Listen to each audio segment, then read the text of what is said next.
سوچئے کہ یہ urge, the search for truth, the search for real knowledge, وہ کتنی شدید ہے کہ جب پیدا ہو جاتی ہے انسان کے اندر تو اسے کسی چیز سے کوئی دلچسپی نہیں رہتی، اس کے لیے دنیا کی کوئی چیز اہم نہیں ہے، وہ تو اس کے لیے اپنا سب کچھ لگا دے گا۔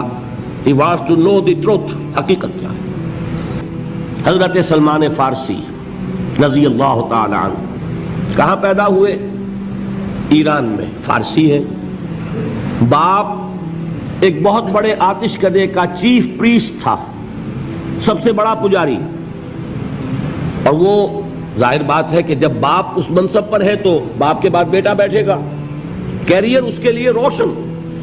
لیکن ان کو یہ خیال آیا کہ یہ عجیب بات ہے، آگ ہم خود جلاتے ہیں، ایندھن نہ ڈالیں تو جلتی نہیں، ہم ایندھن ڈالیں تو جاری رہے گی، اور پھر اسی کے آگے ہاتھ جوڑ کر کھڑے ہو جائیں، اسی سے ہم دعائیں کریں، اسی سے ہم مانگنے لگیں، یہ تو بڑی بے وقوفی کی حرکت ہے، میں اس کو کرنے کے لیے تیار نہیں۔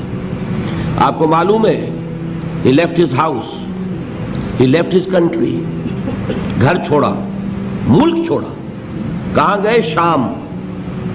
شام میں عیسائی راہبوں کے پاس، جیسے گوتم بدھ نے ایک ایک رشی اور ایک ایک منی کی خدمتیں کی ہیں، جوتیاں سیدھی کی ہیں علم حاصل کرنے کے لیے، یہ سلمان فارس کا رہنے والا ایک ایک عیسائی پادری کے پاس، ایک ایک عیسائی راہب کے پاس جا رہا ہے، مجھے بتاؤ حقیقت کیا ہے۔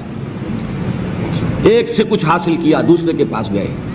اب آخری جو شخص تھا وہ بہت نیک، بہت زاہد، بہت عالم، بہت عارف شخص، چونکہ آپ کو علم میں ہے کہ اس وقت تک جب تک حضور پر وحی نازل نہیں ہوئی تو دین کون سا تھا؟ دین عیسوی، اور وہ دین عیسوی کے ماہر اور بڑے ہی ایسے روحانی طور پر اعلیٰ مقام پر فائز راہب موجود تھے۔ حضور کو بچپن میں پہچانا ایک راہب نے، بحیرہ راہب، پہچانا کہ نہیں پہچانا؟ اسی طرح کا یہ راہب تھا کوئی شخص۔ جب اس کی موت کا وقت آیا، حضرت سلمان فارسی پوچھتے ہیں کہ اب آپ مجھے کس کے حوالے کر رہے ہیں؟ میری تو وہ علم کی پیاس ابھی بجھی نہیں ہے۔ وہ شخص کہتا ہے میرا علم یہ مجھے بتا رہا ہے کہ نبی آخر الزماں کے ظہور کا وقت اب قریب ہے، تمہارے اندر جو یہ پیاس ہے علم کی، یہ تو انہی کے دامن میں پہنچ کر اس کو سیری حاصل ہوگی، اور میرا علم مجھے بتاتا ہے کہ جنوب کی طرف کھجوروں کی سرزمین میں ان کا ظہور ہوگا، لہذا قسمت یاوری کرے گی، بسم اللہ کرو، ادھر کا رخ کرو۔ ادھر اس راہب کی آنکھیں بند ہوئیں، ادھر انہوں نے سفر شروع کیا عرب کا، ایک قافلے کے ساتھ شریک ہو گئے، قافلے پر ڈاکوؤں کا حملہ ہوا، گرفتار کر لیے گئے۔ گرفتار کرنے کے کیا معنی؟ غلام بنا لیے گئے، غلام بنا کر بیچ دیے گئے۔ لیکن خریدار کون تھا؟ مدینے کا ایک یہودی، یہ ہے طلب صادق، کشاں کشاں چاہے غلام کی حیثیت سے جا رہے ہیں مدینے، قسمت جو ہے یاوری کر رہی ہے۔ بظاہر یہ ہے کہ لوٹے گئے، غلام بنا لیے گئے، مدینے پہنچ گئے، حضور ابھی تشریف نہیں لائے، ابھی مکے میں ہے، لیکن خبریں آ رہی ہیں کہ مکے میں کسی نے دعویٰ کیا ہے نبوت کا۔ اب یہ منتظر ہیں، جا سکتے نہیں کہ غلام ہیں، آزاد تو ہے نہیں کہ اپنی مرضی سے موو کریں۔ میں یہ کہا کرتا ہوں یہ سلمان وہ شخص ہے، فارس کا سلمان، جس کے بارے میں وہ بات 100% صحیح ہے کہ پیاسا کنویں کے پاس نہیں گیا، کنواں پیاسے کے پاس چل کر آیا کہ محمد الرسول اللہ مدینے پہنچے ہیں صلی اللہ علیہ وسلم۔ اب انہیں خبر ملی، آ گئے وہ، لیکن یہ کہ بہرحال کیسے پہچانوں کہ جھوٹا ہے یا سچا نبی ہے؟ میرے لیے کیا پہچان ہے؟ راہب سے ایک سوال کیا تھا، اس نے کہا تھا دیکھو ایک پہچان میں تمہیں بتا دیتا ہوں، وہ صدقہ اور خیرات قبول نہیں کریں گے، ہدیہ قبول کریں گے۔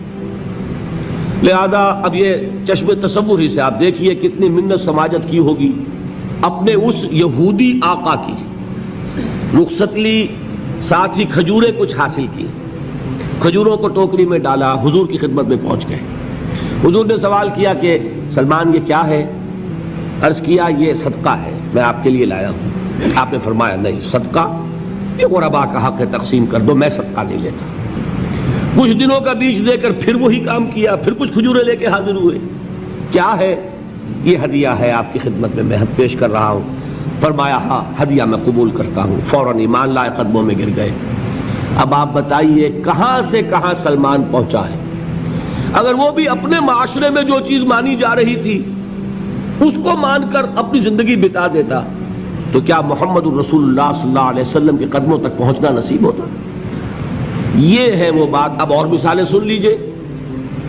ورقہ ابن نوفل ہیں، مکے کے رہنے والے ہیں، لیکن ان کا دل پھر گیا یہ بتوں کو پوجنا چیبانی دارت، بے جان مورتیاں خود ہم تراشیں، ان کو پوجیں۔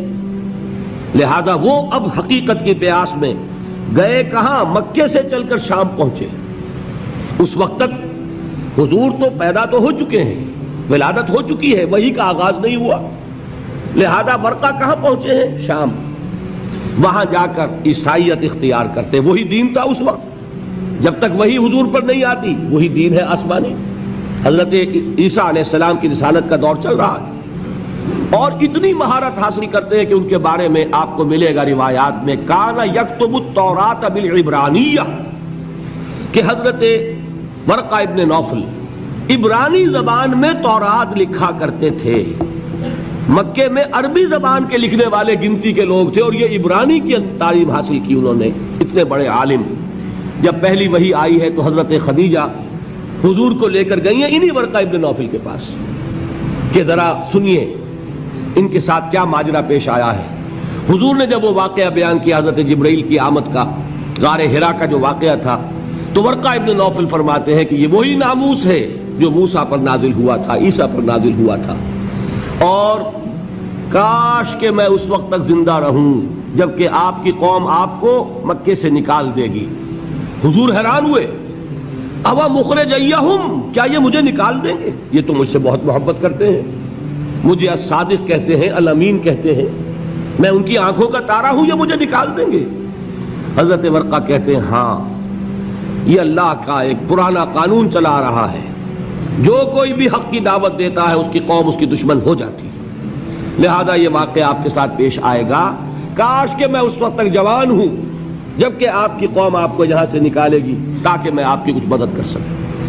وہ نوبت آئی نہیں، ورقہ کا انتقال ہو گیا۔ اسی طرح کا معاملہ زید کعبے کے پردے پکڑ پکڑ کر کہا کرتے تھے، اے اللہ میں صرف تیری بندگی کرنا چاہتا ہوں، میں ان بتوں کو نہیں پوجنا چاہتا، مجھے معلوم ہے ان میں کچھ نہیں ہے، لیکن اے اللہ کیسے پوجوں یہ مجھے معلوم نہیں، تیری بندگی کیسے کروں، تیری پرستش کیسے کروں، تیرے احکام کیا ہیں مجھے معلوم نہیں۔ یہ زید ہیں جن کا انتقال ہو گیا حضور پر وحی کے شروع ہونے سے پہلے۔ ان کے بیٹے تھے سعید ابن زید جو بہنوئی تھے حضرت عمر ابن خطاب کے، ان کے گھر میں فاطمہ بنت خطاب حضرت عمر کی ہمشیرہ تھی۔ اب آپ بتائیے زید کا بیٹا ہو، کیسے ممکن ہے کہ ادھر محمد پر وحی آئے ادھر وہ اس کی تصدیق نہ کر دیں؟ لہذا سعید ابن زید جو ہیں یہ عشرہ مبشرہ میں سے ہیں، ان 10 چوٹی کے صحابہ میں سے ہیں کہ جنہوں نے فوراً تصدیق کی اور جن کو کہ جنت کی بشارت دنیا میں دی گئی۔ وہ سعید ابن زید کے بیٹے سعید، اور یہی ذریعہ بنے ہیں حضرت عمر کے ایمان کا۔ وہ آپ کی بہن اور آپ کے بہنوئی فاطمہ اور ان کے شوہر سعید ابن زید یہ ایمان لائے ہیں پہلے، اور ان کے راستے سے ہو کر ایمان کی دولت خود حضرت عمر تک پہنچی ہے۔ یہ میں نے آپ کو چند مثالیں دے دیں، اس سے حقیقت کیا واضح ہوئی کہ یہ بنیادی سوالات ہیں جن پر لوگ غور کرتے ہیں، اللہ حقیقت تک پہنچاتا بھی ہے۔